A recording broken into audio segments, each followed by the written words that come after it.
ஜெபிக்கிறோம். கர்த்தர் நம்மை ஆசீர்வதிக்க தேவனாக இருக்கிறார். ஆமென். துயரப்பட்டவர் துதித்து பாடுவார், துதியின் உடையுடனே. துயரப்பட்டவர் துதித்து பாடுவார், துதியின் உடையுடனே. அங்கே உயரமாம் சீயோன் உன்னதரோடு அழைத்து கவி பாடுவோம். அங்கே உயரமாம் சீயோன் உன்னதரோடு அழைத்து கவி பாடுவோம். சிங்கார மாளிகையில் ஜெயகீதங்கள் பாடுவோம். சீயோன் மணவாளனுடன், சீயோன் மணவாளனுடன். ஆமென். சுதந்திரிக்கிறமையா துதிக்கிறோம். இந்த நல்ல நாளில கூட இந்த புதிய மாதத்துல கர்த்தருடைய வார்த்தைக்காக நாங்கள் சுதிக்கிறமையா. அடிமை மறைந்து கொள்ளுங்கப்பா. அப்பா பேசுகிற அடிமைக்கு அது பிரயோஜனமா இருக்கட்டும், கேட்கிற ஒவ்வொருக்கும் அதை பிரயோஜனமா இருக்கட்டும். காமிச்சு கொள்ளுங்க. துதிய அந்த மகிமையெல்லாம் உமக்கே செலுத்துகிற இயேசுவின் நாமத்தில் பிதாவே. ஆமென். நாம் இந்த காலை நேரத்தில் தியானத்திற்காக எடுத்துக்கொள்ளப்பட்ட வேத பகுதி சங்கீதங்களின் புஸ்தகம் 22, 24. சங்கீதம் 22, 24. தன்னுடைய உபத்திரத்தை அவர் அற்பமாய் எண்ணாமலும், ஆமென். அருவருக்காமலும், ஆமென். தம்முடைய முகத்தை அவனுக்கு மறைக்காமலும் இருந்து, ஆமென். அவனை நோக்கி அவன் கூப்பிடுகையில் அவனை கேட்டருளினார். ஆமென். ஹல்லேலூயா. கர்த்தர் நல்லவர், கிருபை என்றும் உள்ளது. உபத்திரப்பட்டவனுடைய உபத்திரவத்தை அவர் அற்பமாய் எண்ணாமலும் அருவருக்காமலும் தம்முடைய முகத்தை அவனுக்கு மறைக்காமலும் இருந்து. அப்ப நம்முடைய உபத்திரவத்தை கர்த்தர் பார்க்கிறார்.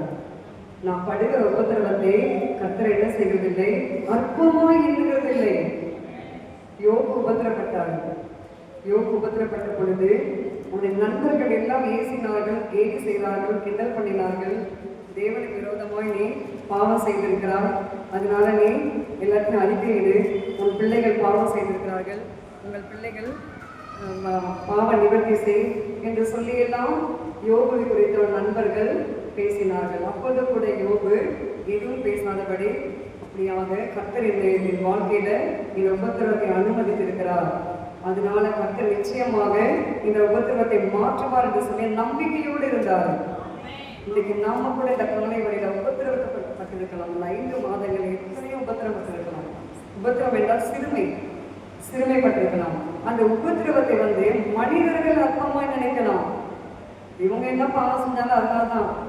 என்ன கூட எத்தனை பேர் பேசுறாங்களோ, உங்களை சொல்லல, என்ன மாதிரி ஊழியம் செய்கிற ஊழியர்கள், என்ன மாதிரி ஊழியம் செய்கிற ஊழியர்கள் எத்தனை பேர் பேசுறாங்களோ, இந்த அம்மா என்ன பாவம் பண்ணிச்சோம், இந்த ஐயா என்னப்பா அதனால்தான் இப்படி ஆயிடுச்சு இந்த சபை பேசட்டும். அல்லேலூயா சொல்லலாமா? அப்படி உபத்திரம் வரும்போதுதான் அந்த உபத்திரவத்துல மேன்மை பாராட்ட வேண்டும். அந்த உபத்திரத்துல மேன்மை பாராட்டும் பொழுது தேவன் அந்த உபத்திரத்தை வைத்து என்ன செய்வாரா, நம்ம நம்பிக்கை ஒருபோதும் வெட்கப்பட்டு போகாதபடி 2 மடங்கு கர்த்தர் ஆசீர்வாதத்தை கொடுப்பாரு. என்ன சொல்றீங்க? ரோமர் புஸ்தகம் வாசிக்கலாம். ரோமர் 5:5 வாசிங்க. ரோமர்கள் நிருபம் 5ஆம் அதிகாரம் 3:5 வாசிங்க.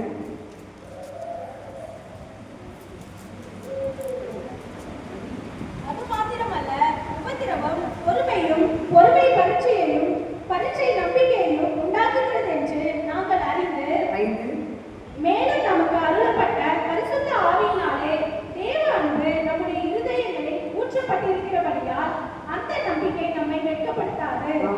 உபத்திரவம் பாருங்க, அது மாத்திரமல்ல, உபத்திரவம் பொறுமையையும், பொறுமை என்ன செய்கிறது, பரீட்சையையும், பரீட்சை என்ன செய்கிறது, நம்பிக்கையும் உண்டாக்குறது என்று நாங்கள் அறிந்து.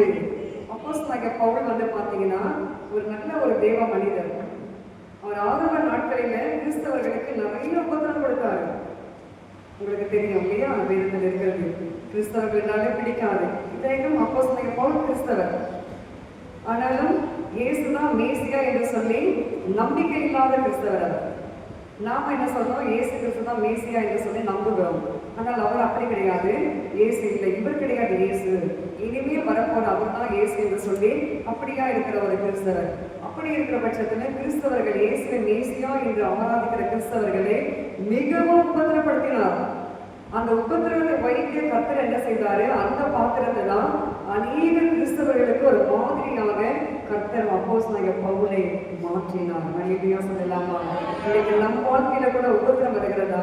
எதினால உபத்திரம் வருது? அந்த உபத்திரத்தை வைத்து கர்த்தர் நம் வாழ்க்கையில கூட 2 மடங்கு நம்பிக்கை பெருகும்படி செய்வார். 5ஆம் வசனத்துல வாசனையா மேல் நமக்கு அருளப்பட்ட ஆவியினாலே வாசிங்க. 5ஆம் வசனம். மேலும் நமக்கு அருளப்பட்ட பரிசுத்த ஆவியினாலே தேவ அன்பு நம்முடைய இருதயங்களில் ஊற்றப்பட்டிருக்கிறபடியால் அந்த நம்பிக்கை நம்மை வெட்கப்படுத்தாது. அந்த உபத்திரப்படும் பொழுது நம்ம அந்த உபத்திரவத்துல நம்பிக்கையா இருக்கோம் பாருங்க. கர்த்தர் எனக்கு அந்த உபத்திரத்தை மாற்றுவாரு, கர்த்தர் எனக்கு இந்த சிறுமையில இருந்து எனக்கு விடுதலை கொடுப்பாரு, கர்த்தர் எனக்கு துன்பத்துல இருந்து எனக்கு மீட்டு எடுப்பாரு அப்படின்னு சொல்லி நம்ம நம்பிக்கை இருக்கிறோம் இல்லையா?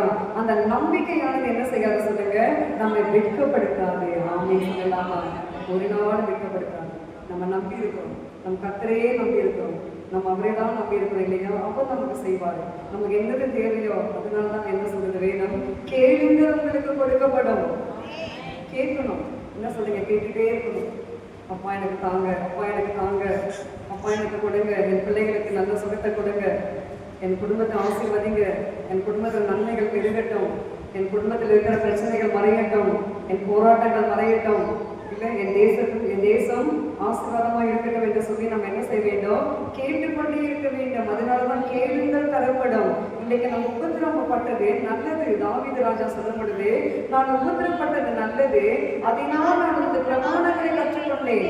அப்ப இன்னைக்கு நம்ம பிரமாணம் என்றால் லா, நியாய பிரமாணம். அப்ப இன்னைக்கு நம்ம நியாய பிரமாணத்தை கற்றுக்கொள்ள வேண்டுமானால் நம்ம எந்த பைபிள் காலேஜ்ல போய் சேர வேண்டாம். சேருங்க, நல்லது, அது ஒரு பக்கம் நல்லதுதான். MDH வாங்கலாம், BDH வாங்கலாம். அடுத்தது BD என்றால் bachelor of divinity, MD master of divinity, PhD நல்லது, அதெல்லாம் வாங்கலாம். நான் வேண்டாம் என்று சொல்லவில்லை. பட் உபத்திரப்படும் பொழுது நம்ம என்னத்தை கற்றுக்கொள்கிறோம்? நியாய பிரமாணத்தை கற்றுக்கொள்கிறோம்.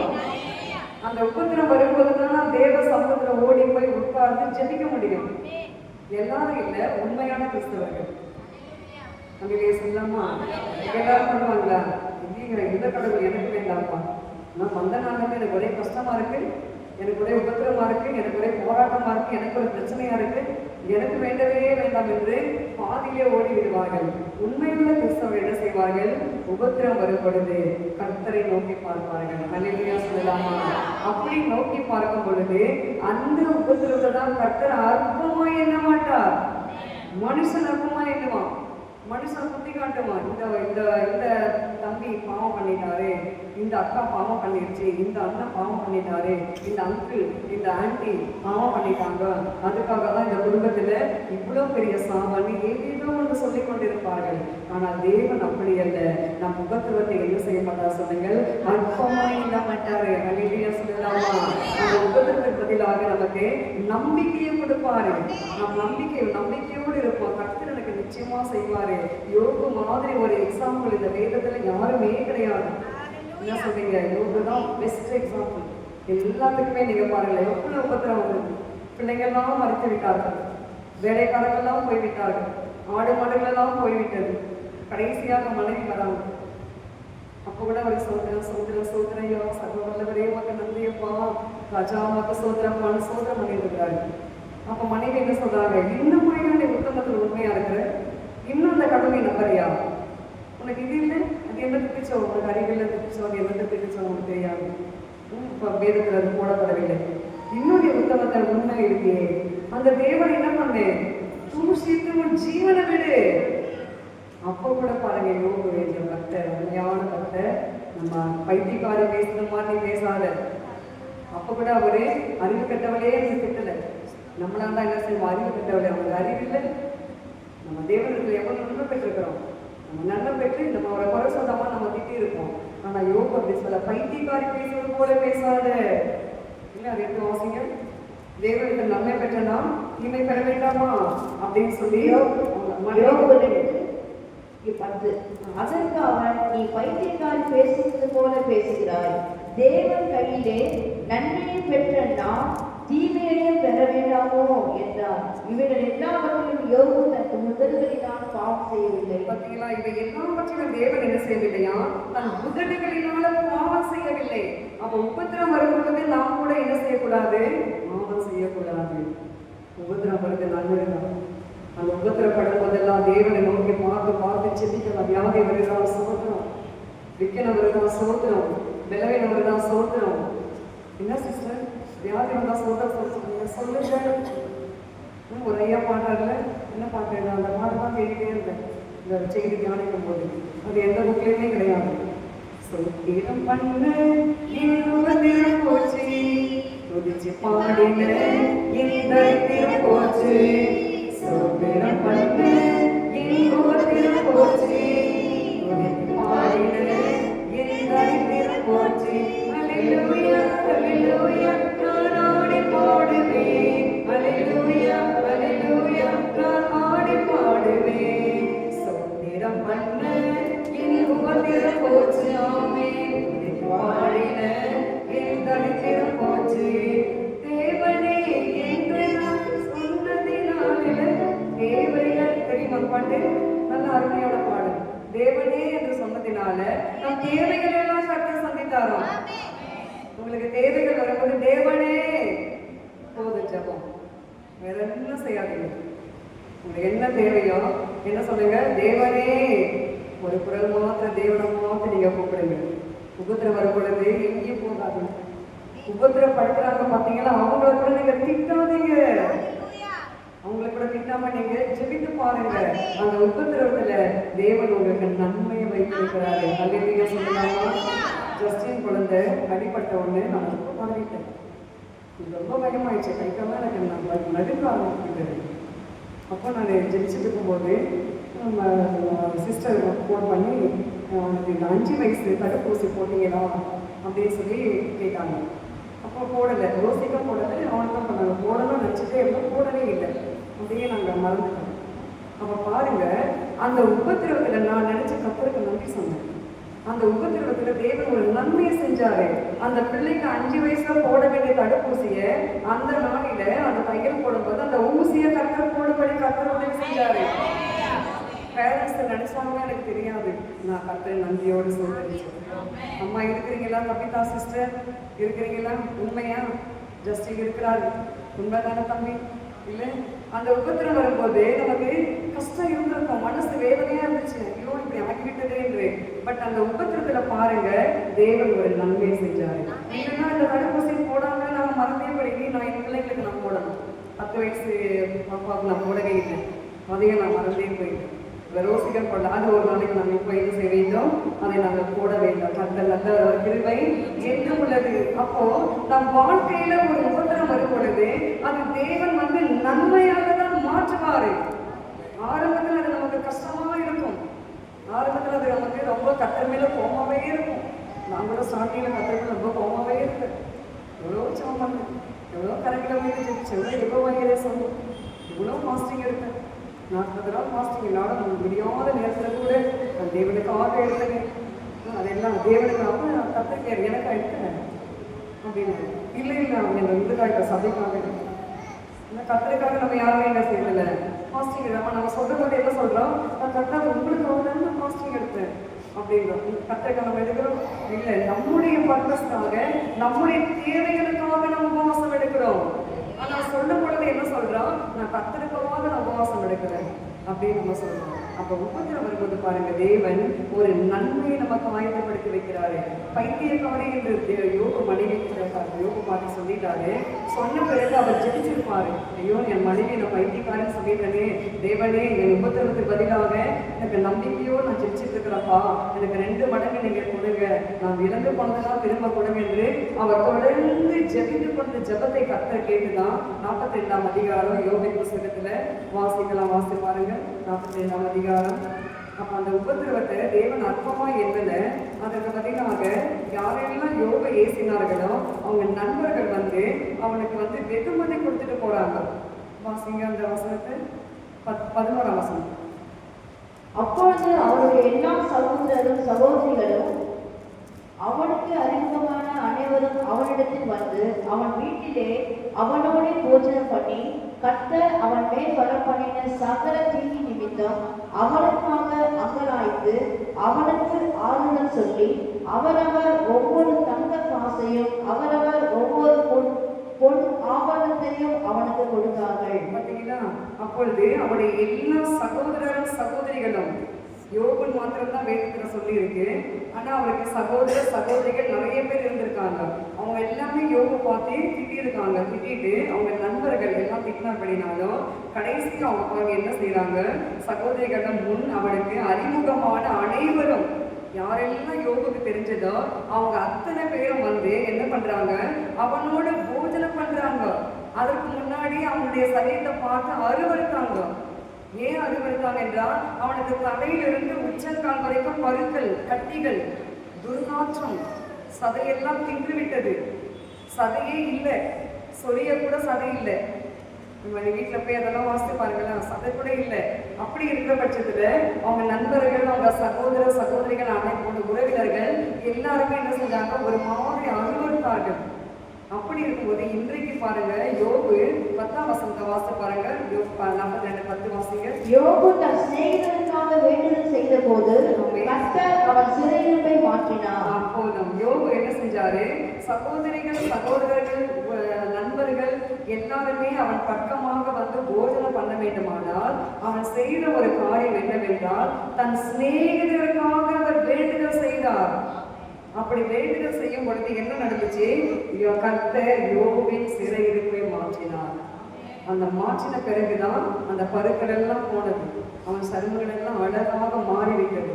மாறின உடனே அதை கேள்விப்பட்டு சகோதரிகள் சகோதரர்கள் உறவினர்கள் நண்பர்கள் எல்லாருமாக வந்து என்ன செய்கிறார்கள், போஜனம் பண்ணுகிறார்கள், அவரோடு கூட உட்கார்ந்து சாப்பிடுகிறார்கள். இல்லை அப்படித்தானே வாசிக்கலாம். வாசிங்க. அவனுக்கு ஆறுதல். அவன் வீட்டிலே அவனோடு போஜனம் பண்ணி கர்த்தர் அவன் மேல் வரப்பண்ணின சகல தீங்கி நிமித்தம் அவனுக்காக அங்கலாய்த்து அவனுக்கு ஆறுதல் சொல்லி. போதும் பாருங்க, கர்த்தர் அவன் மேல் வரப்பண்ணின தீங்கு எல்லாம் அவனுக்கு அதை அங்கலாய்த்துட்டு அது போனது என்று சொல்லி அவனுக்கு ஆறுதல் சொல்லி என்ன பண்ணாங்க, போஜனம் பண்ணி அவரவர் ஒவ்வொரு தங்க காசையும், கோல்டு காயின், நேற்று கூட ஒரு ஆட்ஸ் கொடுத்தாங்க, இத்தனை ஆயிரங்களுக்கு நீங்கள் பொருட்கள் வாங்கினால் உங்களுக்கு ஒரு தங்க காசு கிடைக்கப்பட வேண்டும். இதை விட்டுச்சு, இத்தனை 1000 பொருள் வாங்கினா அதை விட்டுச்சு. பாப்பா அம்மா தங்க காசு கூட போய் வாங்கிக்கலாம் வாங்க. தங்க காசு சும்மா கிடையாது, 20,000 வாங்கலாம். அந்த பாட படிச்சு பாரு அப்படின்னு 20,000 வாங்கினாதான் தங்க காசு கொடுக்கப்படும், சும்மா கிடையாது. அப்ப இங்க பாருங்க, என்ன உபத்திரப்பட்டாரு யோபு, உபத்திரப்பட்டாரு, கொடுமை அனுபவித்தாரு, மனைவி தூஷிக்கிறாங்க, பிள்ளைகள் மரித்து போனது, மிருக ஜீவன்கள் எல்லாம் மரித்து போனது. யோபு வந்தார் என்றால் அந்த ஊர் மக்கள் என்ன செய்வார்கள், தங்கள் தோல் மேல் இருக்கிற துண்டை கூட எடுத்து தங்கள் இடுப்புல கட்டிக்கொண்டு கைகளை கட்டிக்கொண்டு குனிந்து நிற்பார்களாம். அவ்வளவு பெரிய ஆளு யோபு அந்த ஊர்ல. அப்படிப்பட்ட யோபு எல்லாம் போனது, எல்லாம் விலகினார்கள், அவ்வளவு உபத்திரப்பட்டாரு. கடைசியில அவர் நம்பிக்கையை மாவட்டம் எழுந்து போறதில்லை. அவர் நம்பிக்கையா இருந்தார், கர்த்தர் எனக்கு தருவாரு, கர்த்தர் எனக்கு எல்லாவற்றையும் எனக்கு ஆசீர்வாதத்தை கொடுப்பாரு, என் குடும்பத்தை காப்பாற்றுவாரு, என் பிள்ளைகளை தருவாரு, எனக்கு மிருக ஜீவன்களை தருவாரு, என் வேலைக்காரர்களை கொடுப்பாரு, என் மனைவி கூட என் பக்கமாக திரும்பி வருவாங்க என்று சொல்லி யோபு என்ன பண்ணாரு, நம்பிக்கையோடு இருந்தாரு. எப்பொழுது சொல்லுங்கள், உபத்திரப்படும் பொழுது. நம்பிக்கையா சொல்லலாமா? அப்போஸ்தலனாகிய பவுல் சீலா அப்போஸ்தலர் நடவடிக்கைகள் 16ஆம் அதிகாரத்தில் வாசிக்கிறோம். நடுராத்திரியிலே அவர்கள் தேவனை துதித்தார்கள். நடுராத்திரி துதிக்கலாம் இல்லையா? துதிக்கலாம் தான், இல்லை என்று சொல்லவில்லை. எப்படி துதித்தார்கள்? நடுராத்திரியில அவருடைய கைகளையும் கால்களையும் தொழு மரத்துல கட்டப்பட்டது. அந்த உபத்திரவம் காலை கூட கட்டிட்டாங்க ஓடாதபடிக்கு, கையை கூட கட்டிட்டாங்க கைகளை தூக்கி ஜெபிக்காதபடிக்கு. வாயை மாத்திரம் கட்டலை. அந்த வாயை மாத்திரம் கட்டாதபடி விட்டதுனால அவங்க என்ன பண்ணாங்க, நள்ளிரவில தேவனை துதித்து பாடினார்கள். அந்த உபத்திரத்தில் அந்த பாடி தேவனை துதிக்கும் பொழுது அவருடைய கட்டுகள் அவிழ்க்கப்பட்டது. நல்ல சொல்லாமா? வாசிங்க அப்போஸ்தலர் நடவடிக்கைகள் வசனத்தை வாசிங்க.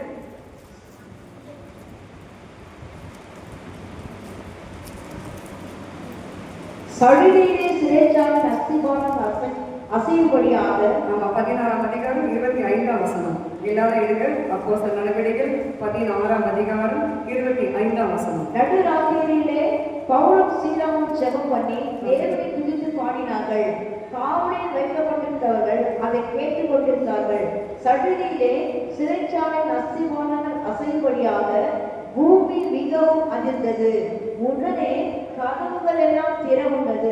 எல்லாருடைய கட்டுகளும் கழன்று போயிற்று. போதும், எல்லாருடைய கட்டுகளும் என்ன செய்ததா? கழன்று போயிற்று. யாருமே கழட்டி விடல. வெண்கல அது விலங்கு, அதெல்லாம் சாதாரண கிடையாது. அவங்க ரோமர்கள் யூஸ் பண்ணின அந்த இதெல்லாம் மெட்டெல்லாம் பார்த்தீங்கன்னா ரொம்ப ஸ்ட்ராங்கு. அப்படியாக அவங்கள தொழில் போட்டு கட்டி விட்டார்கள். ஆனா பாருங்க, அவங்க பாடி துதித்தார்கள். உபத்திரத்தின் மத்தியில நாம் பாடி துதிக்கிற தேவ ஜனங்கள் வாழ்க்கையில கட்டுகள் அவிழ்க்கப்படும். நாம என்ன சொல்ல மாட்டேங்க. எனக்கு என்ன சிஸ்டர், எனக்கு என் ஆசையோப்பா, எனக்கு உபத்திரம் இருக்கும்போது நான் பாடி இருக்கேன், நான் துதிச்சிருக்கிறேன். நீங்க பாடினா பாடுங்க, இல்லாட்டி சும்மா இருந்தா பங்காவணி நேரியம். முக்கியமான நேரம் கர்த்தருடைய வார்த்தை வரும் பொழுது நான் கவனம் வேண்டும். அந்த வார்த்தை வராதான் என்னோட தேவன் பேச மாட்டா. எவ்வளவு ஆயத்தப்படுத்தி ஜபத்தோட நான் ஒவ்வொரு நாளும் கர்த்தர் சமூகத்துல காத்திருந்து உங்களுக்காக வாங்கிட்டு வரும். நீங்க கவனமா அதை கேட்க வேண்டும். அப்படி அந்த உபத்திரப்படும் போது பாருங்க, அந்த கட்டுகள் எல்லாம் அகன்று போனது, கலன்று போனது. இன்றைக்கு நம் வாழ்க்கையில உபத்திரம் வரும்போது பாடி துதிக்க ஆரம்பித்து பாருங்கள், எல்லா கட்டுகளும் அவிழ்க்கப்படும். அல்லேலூயா சொல்லலாமா? யோபு அதெல்லாம் செஞ்சார். யோபு செய்தனால அவங்க நண்பர்கள், சகோதரர்கள் தங்க காசை கொண்டு வந்து கொடுத்தார்கள். அடுத்து கீழே வாசிங்க. அதே யோபு 42 யோபு 42 தங்க காசு கொடுத்தாங்க. அடுத்து வேற என்ன கொடுத்தாங்க? ஆபரணங்கள்.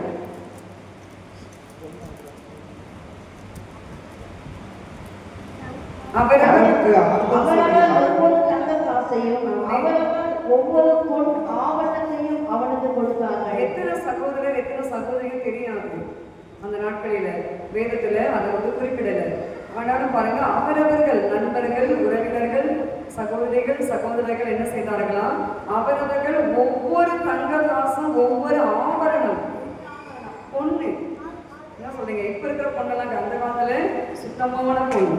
அந்த பொண்ணு ஆபரணம் என்றால் உங்களுக்கு தெரியும். காதில போட்டுக்கொள்கிறது, கையில போட்டுக்கொள்கிறது, இல்லை நெற்றியில போட்டுக்கொள்கிறது, ஒட்டியானம், இப்படி நிறைய வந்து பேங்கிள்ஸு, அதுக்கப்புறம் வந்து கழுத்துலேயே நிறைய விதமானதெல்லாம் இருக்குது. நெக்லஸ், ஆரம், இங்கெல்லாமும் இருக்குது. நான் நானே மறந்துட்டேன். நிறைய இருக்கும். இங்கெல்லாம் இருப்பாங்க நடுவெல்லாம்.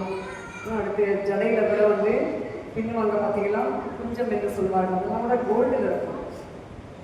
எங்கள் ஃபேமிலியிலலாம் மேரேஜ் ஆனால் அதெல்லாம் கிஃப்டாக கொடுப்பாங்க, கோல்டுலேயே கொடுப்பாங்க. அப்படியாக எல்லாமே தங்கம், இந்த நல்ல சுத்த தங்கம். இப்படியாக ஒவ்வொருவரும் என்ன செய்தார்களா? ஒவ்வொரு ஆபரணங்களை கொண்டு வந்து கொடுத்தார்கள் யோபுக்கு. இன்னைக்கு பிரியமான தேவச்சந்திலே, நீங்க உபத்திரப்பட்டிருக்கீங்களா? நீங்க உபத்திரத்துல கஷ்ட அற்பமா என்ன மாட்டாரு. அந்த உபத்திரப்பட்ட பொழுது நீங்க நம்பிக்கையா இருந்தீங்கன்னா, உங்களை யாரெல்லாம் ஏசினாங்களோ, யாரெல்லாம் உங்களை பேசினாங்களோ, அவங்க எல்லாம் உங்களுக்கு தங்க காசையும் ஆபரணத்தையும் கொண்டு வந்து கொடுத்துட்டு உங்க கூட உட்கார்ந்து சாப்பிட்டு போவாங்க. என்ன சொல்றீங்க? செய்வாங்களா செய்வாங்களா? கர்த்தர் உட்கார வைக்க மாட்டாரா? நிச்சயமா உட்காரு. எவ்வளவு உபத்திரப்படுறீங்களோ அந்த உபத்திரத்துக்கு தக்கதாக தேவன் உங்களுக்கு நன்மை செய்வார்கள். பொண்ணு ஆபரணம். இந்த காலத்துல ஏது சிஸ்டர் 72,000 ஒரு பவுன். என்ன இப்ப 80 நினைக்கிறேன், தெரியல. 82 84 ஏது சிஸ்டர் எங்களுக்கு கொடுக்க உங்களுக்கு கொடுப்பாங்க. கர்த்தர் பேசுவாரு. உங்களுக்கு வளையல் கொண்டு வந்து கொடுப்பாங்க, உங்களுக்கு மோதிரம் கொண்டு வந்து கொடுப்பாங்க, உங்களுக்கு செயினை கொண்டு வந்து கொடுப்பாங்க, உங்களுக்கு எல்லாம் கொடுப்பாங்க, தங்க காயின்ஸை கொடுப்பாங்க. கர்த்தர் செய்வாரு. நம்பிக்கையா சொல்லலாமா? நம்முடைய காரியம் என்ன சொல்லுங்க? நம்பிக்கையா இருக்கணும். எப்போ? உபத்திரவத்துல. நம்பிக்கையா சொல்லலாமா? நம்ம உபத்திரப்படும் போது தேவன் பாருங்க நமக்கு நன்மை செய்வாரு. ஆமே நலிலுயா. இந்த வசனம் வாசிக்கலாமா? வாசித்து பாருங்க. யோபின் சங்கீத புஸ்தகம் 14ஆம் சங்கீதம் 6-7 வாசிங்க. சங்கீத புஸ்தகம் 14 6-7. சிறுமைப்பட்டவனுக்கு கர்த்தர் அடைக்கலமாய் இருக்கிறார் என்று சொல்லி நீங்கள் அவருடைய ஆலோசனை அலட்சியம் பண்ணினீர்கள். சீயோனிலிருந்து இஸ்ரவேலுக்கு ரட்சிப்பு வருவதாக. ஆமென். 14 சங்கீதம் 6 7. ஆமென். சிறுமைப்பட்டவனுக்கு கர்த்தர் அடைக்கலமா இருக்கிறாரு. சிறுமை என்றால் உபத்திரப்பட்டவனுக்கு தேவன் அடைக்கலமா இருக்கிறாரு.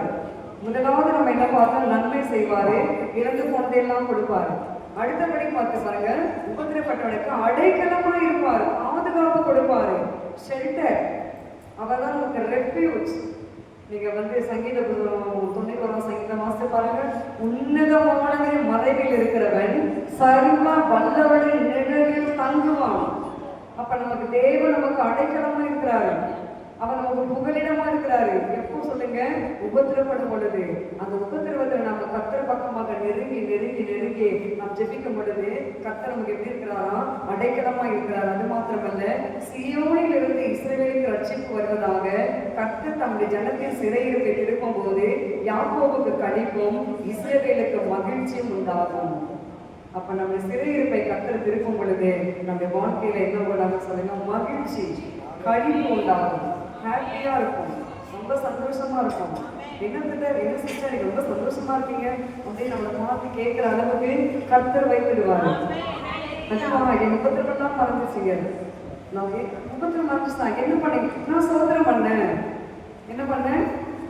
சொல்ல மாட்டேன்றீங்களே. சோதனம் பண்ணுங்க, மணிக்கணக்கா சோதனம் பண்ணுங்க. நீங்க சோதரிங்க உங்க வாழ்க்கையில உபத்திரமெல்லாம் மறையும், உங்க வாழ்க்கையில கட்டுகள் எல்லாம் அவிழ்க்கப்படும். அதுதான் ஐயா மோசஸ் ராஜசேகர் ஐயா அருமையான பாடலை பாடினாரு. அந்த பாட்டு முக்கிய இருக்குங்களா?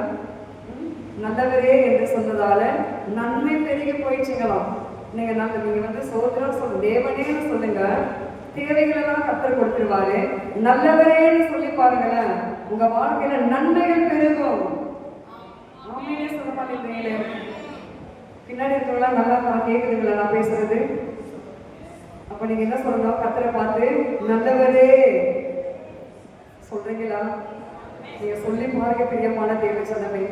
ஒவ்வொரு நாளும் நீங்க கர்த்தரை கூப்பிட்டு பாருங்களா, நல்லவரே உமக்கு சோதனையா, வல்லவரே உமக்கு சோதனையா, என் வாழ்க்கையில வருகிற உபத்திரத்தை மாற்றினவரே உமக்கு சோதனையா அப்படின்னு நீங்க சொல்லி சொல்லி சொல்லி சொல்லி நீங்க கர்த்தரை துதித்து பாருங்க.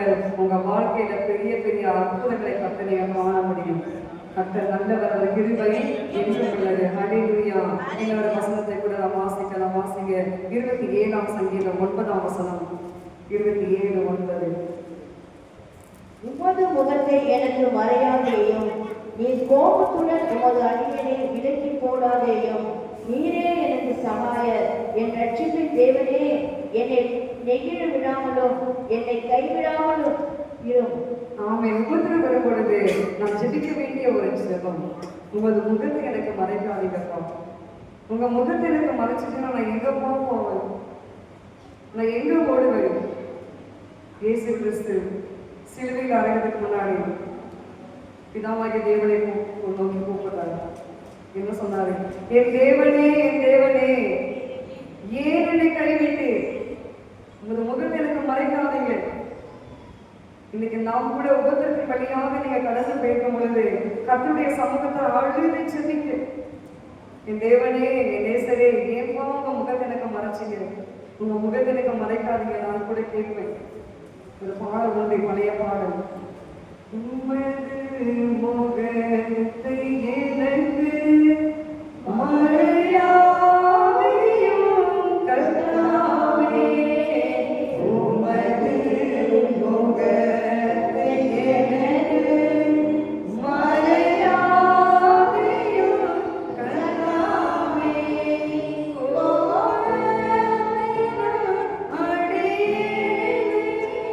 விலக்கி போடாதேயும், உமது முகத்தை எனக்கு மறையாதேயும் கர்த்தாவே. ஆமென். அருமையான ஆண்டி அவர்கள் கிராம உலகத்துக்கு போகும் பொழுதெல்லாம் பஸ்ல போவோம் மாதம் மாதம்.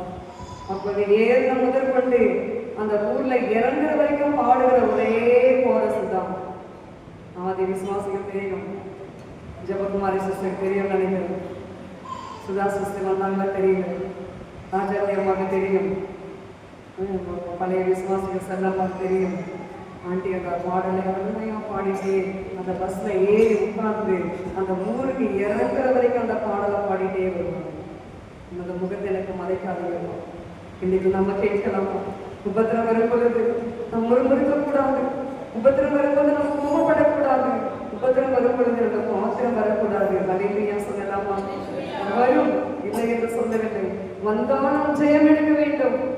கர்த்தர் சமூகத்தில் நம்ம காத்திருந்து ஜெபிக்க வேண்டாம். ஐயா இயேசுவே, இந்த முகத்தை எனக்கு மறைக்காதீங்கப்பா. உங்க முகத்தை எனக்கு மறைச்சிங்கன்னா நான் எங்கப்பா போவேன்? நான் எங்க போடுவையா? என் குடும்பத்தை நினைத்தருங்கய்யா, என்ன நினைத்தருங்க என்று சொல்லி பிரியமான தேவஜனமே, கண்ணீரோடு நாம் ஜெபிக்கும் பொழுது நிச்சயமாக நம் கம்பீரத்தோடு அதுக்கு நமக்கு கர்த்தர் உதவி செய்வாரு. ஹல்லேலூயா சொல்லலாமா? கர்த்தர் நல்லவர், கிருபை என்றும் உள்ளது. இன்னொரு வசனத்தை கூட வாசிங்க. 13ஆம் சங்கீதம் 1-6 நாம் இன்னைக்கு தியான வசனம் கூட அதை தான் நாம் வாசித்தோம். 13 சங்கீதம் 1-6 வாசித்து பாருங்கள். கர்த்தாவே, எதுவரைக்கும் என்னை மறைந்திருப்பீர்? எதுவரைக்கும் உம்முடைய முகத்தை எனக்கு மறைப்பீர்? என் இருதயத்திலே சத்திரத்தை நித்தம் நித்தம் வைத்து எதுவரைக்கும் என் ஆத்மாவிலே ஆலோசனை பண்ணி கொண்டிருப்பேன்? எதுவரைக்கும் என் சத்துரு என்மேல் தன்னை உயர்த்துவான்? என் தேவனாகிய கர்த்தாவே, நீ நோக்கி பார்த்து எனக்கு செவி கொடுத்தருளும். நான் மரண நித்திரை அடையாதபடிக்கு என் கண்களை தெளிவாக்கும். போதும் பாத்தீங்களா? கர்த்தாவே, நீ வீட்டுல போய் திரும்ப திரும்ப நீங்க வாசித்து பாருங்க. இந்த அதிகாரம் எவ்வளவு அருமையா. கர்த்தாவே, எது வரைக்கும் என்ன மறந்துருப்பீங்கப்பா? கேளுங்க. உங்க ஜெபங்கள் கேட்கப்படாமல் பெண்ணிகள் இருக்குதா? கேளுங்க. எது வரைக்கும்ப்பா நீங்க என்ன மறந்துருப்பீங்க? ஏன்பா என் கணவர் என்ன ரட்சிக்கப்படல? ஏன்பா என் பிள்ளைங்க என்ன மனம் திரும்பல? கேளுங்க, அவர்கிட்ட கேளுங்க. இது ஒரு உபத்திரவம். அந்த உபத்திரவத்துல நம்ம கர்த்தரிடத்துல கேட்கணும். ஏன்பா என் குடும்பத்துல இன்னும் இப்படியாக இருக்குது? இந்த கர்த்தர்களை கேட்கும் பொழுது உங்களுடைய முகத்திற்கு மறைக்காதீங்க. ஐயா இயேசுவே, ஐயா மறைக்காதீங்க, கதறுங்க. தேவ சமூகத்தை கதறி நீங்க ஜெபித்து பாருங்க. அந்த உபத்திரவத்தை கர்த்தர் அற்பமா எண்ண மாட்டார். ஹல்லேலூயா சொல்லலாமா? கர்த்தர் அந்த நன்மையை நன்மையாக மாற்றுவாரு. அதே யோபு புஸ்தகத்தில் நாம் வாசிக்கிறோம். வாசிங்க, யோபு 42 நம்ம வாசிக்கிறோம். 12ஆம் வசனத்தை வாசித்து பாருங்க. யோபு 42:12. கர்த்தர் யோபுவின் முன்னிலைமையை பார்க்கிலும் அவன் பின்னிலைமையை ஆசீர்வதித்தார். ஆசீர்வதிக்கிறார். முன்னிலைமையை பார்க்கிலும் பின்னிலைமையை ஆசீர்வதிக்கிறாரு. யோபுக்கு முன்னிலைமை என்ன உங்களுக்கு தெரியும்?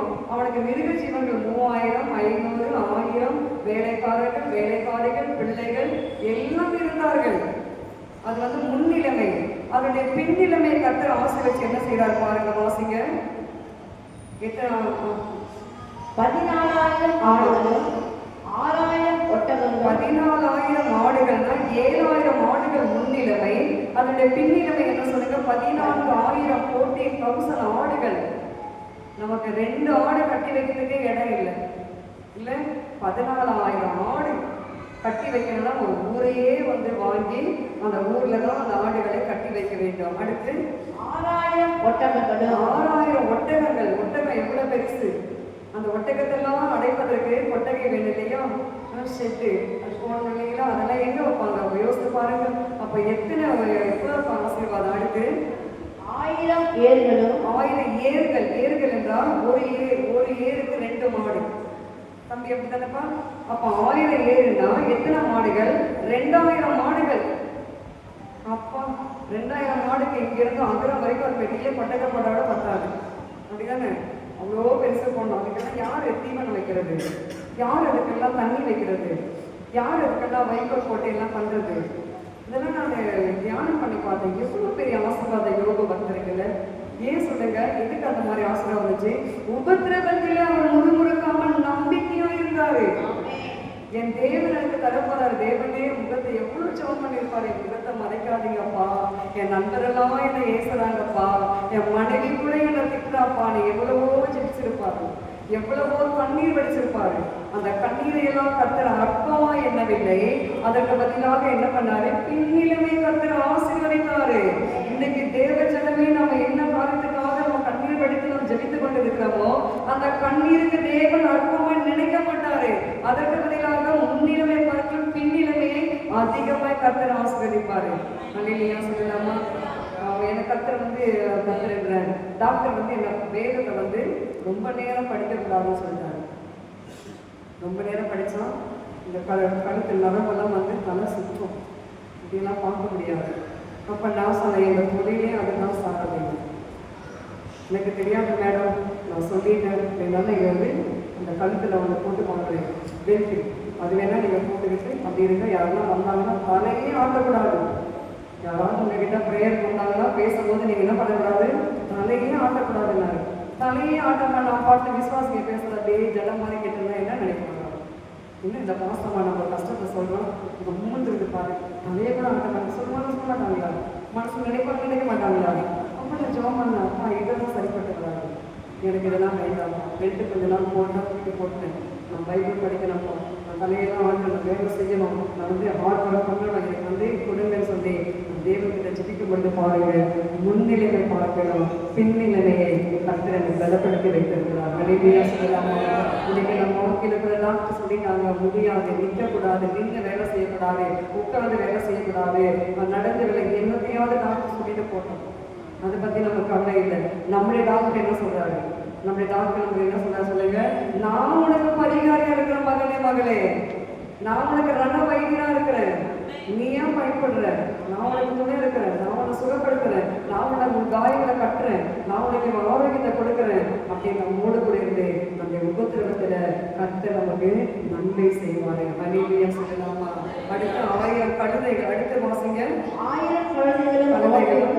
ஆமா, 7 குமாரர் 3 குமாரத்திகள் அவனுக்கு பிறந்தார்கள். அது அந்த பிள்ளைங்க மாத்திரம் கர்த்தர் 10 பிள்ளைங்களை அப்படியே கொடுத்துட்டாரு. அதுக்கு பதிலாக என்ன பண்ணாரு? முன்னாடி இருந்த சௌந்தரியத்தை காட்டிலும் பின்னாடி கொடுக்கப்பட்ட சௌந்தரியம் இந்த பூமியில யாருமே அது போல அழகுள்ள பிள்ளைகள் ஒருவருமே கிடையாது. அப்படியாக தேவன் அழகுள்ள பிள்ளைகளை கர்த்தர் கொடுத்தாரு. அல்லேலூயா சொல்லலாமா? அதனால நிறைய பேர் ஜெனிமான் பேர் வச்சுக்கிறாங்க. ஜெனிமான எனக்கு ரொம்ப பிடிக்கும். எமிமா அதற்குல தமிழ்ல எமிமா, ஆங்கிலத்தில் ஜெனிமான்னு வச்சுப்பாங்க. யோக பிள்ளைகள், கேரளா யோக பிள்ளைகள், நல்ல அழகான பிள்ளைகள், சௌந்தரிய உள்ளவர்கள். நம்ம மேக்கப்லாம் கிடையாது, கர்த்தரே கொடுத்த அழகு. அல்லேலூயா சொல்லலாமா? கர்த்தரை கொடுத்த அழகு ஒரு நாளும் வீண் போகாது. தேவன் அப்படியாக உங்களுடைய முன்னிலைமை பார்க்கலாம். கர்த்தர் இந்த புதிய மாதத்துல பின்னிலைமை கர்த்தர் அதிகமே ஆசிர்வதிக்க போறாரு. உங்களுக்கு இப்ப கொஞ்சம் சேலரி இருக்கலாம், இன்னும் கர்த்தர் அதிகமான சேலரி கொடுக்க போறாரு. இன்கிரிமெண்ட் கர்த்தர் கூட்டி கொடுப்பாரு. உங்களுக்கு ப்ரமோஷனை கர்த்தர் கொடுப்பாரு. உங்க கடமையெல்லாம் கர்த்தர் மாற்றுவாரு. உங்களோட கிரெடிட் கார்டு எல்லாம் மறையபடிக்கு கர்த்தர் செய்வாரு. இனிமே உங்க வாழ்க்கையில கிரெடிட் கார்டு பேச்சுக்கே இடம் இருக்காது. அந்த ஏடிஎம் கார்டு மாத்திரம் தான் இருக்கும். அந்த ஏடிஎம் கார்டுல எதுக்கு இருக்கு சொல்லுங்க? நீங்க போடுற பணத்தை அப்படி வச்சு எடுக்கிறதுக்கு மாத்திரம் தான் கர்த்தர் பயன்படுத்துவாங்க.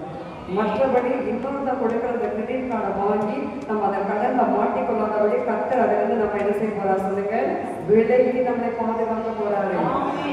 சொல்லலாமா? கர்த்தர் நல்ல ஒரு கிருபை என்று உடனே கண்களை மூடுவோம். நன்றி அப்பா, சூழ்நிலையா துதிக்கிறதற்காக உபத்திரவத்தை அற்பமாக இருக்கிற தேவன் அல்லப்பா. நீர் எங்களுக்கு கர்த்தாவை நம்பிக்கை கொடுக்கிற தேவனையா, முன்னிலைமை பார்க்கிறோம், பின்னிலைமைகளுக்கு அதிகமாய் ஆசீர்வாதத்தை கொடுக்கிற தேவனப்பா. செய்யப்பட நன்மைகளுக்காக நாங்கள் நன்றி செலுத்துகிறோம். அதில் வீரமான காரியங்கள் எல்லாவற்றும் கருத்து நாங்கள் பார்த்து ஒப்புக் கொடுக்கிறோம். நீ பொறுப்பெடுத்து நடத்துங்க. சிறிய மகிமையெல்லாம் உமக்கே செலுத்துகிறோம். இயேசுவின் நாமத்தில் ஆமென். இப்போது கூட நமக்கு திருவருக்கு ஆயத்தமாக இருக்கிறது. நீங்கள் எல்லாரும் வரிசையாக மறுபடியாக நான் தாழ்மையோடு கேட்டுக்கொள்கிறேன். ஆயத்தமாக இருக்கீங்களா? ஏன்னா நீங்கள் சுத்திகரிக்கிறதுக்கு யாருமே வரல, 2 ஃபேமிலி மாத்திரம் தான் வந்தீங்க. நீங்கள் ஆயத்தமாக இருக்கீங்களா? பரிசுத்தத்தோடு வந்திருக்கீங்களா? ஜபத்தோடு வந்திருக்கீங்களா? ஆமாம், முக்கியம் அதுதான். நம்ம இதை பாரம்பரியமாக மாதம் மாதம் நம்ம எடுக்கணும்னு ஒரு சடங்குக்காக இல்லை. நம்ம என்ன செய்ய வேண்டும்? ஆயத்தமாய் பரிசுத்தமாய் நாம் எடுக்க வேண்டும். அப்படி நீங்கள் பரிசுத்தமாக எடுத்து நீங்கள் அந்த திருவிழந்தை நீங்கள் ஆசரித்தீர்களானால் உங்கள் வாழ்க்கையில் கட்டுகள் அமைக்கப்படும், வியாதிகள் நீங்கும், ஆசீர்வாதங்கள் தரும். ஆமே. கர்த்தர் நமக்கு அந்த கிருபை கொடுப்பார்.